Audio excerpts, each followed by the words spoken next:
In this video, we're going to talk about visibility. There are two levels of visibility: object level visibility and partial visibility. The first can be tweaked from the Objects menu by tapping on the little eye icons next to the objects listed. It can also be tweaked by changing the visibility parameter. Partial visibility allows users to see parts of the mesh of their choice.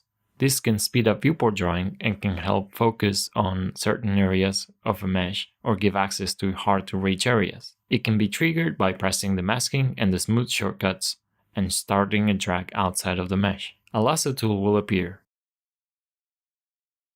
Everything that's inside the lasso will remain visible, and everything else will be hidden. As you can see, this lasso selection is also affected by symmetry. Users can also do the opposite and hide those parts that they aren't interested in by pressing the alternate shortcut in addition to the other two shortcuts. Finally, partial visibility can be reset by pressing the masking and the smooth shortcuts again and doing a simple tap outside of the mesh. There's another method of changing the visibility of an object. By using the selection brush, one can make a selection,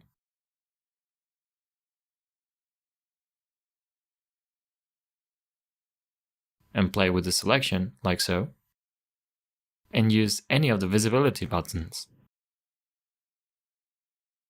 As you can see, I've changed the visibility. Now I'm going to invert it. Now I'm going to reset it.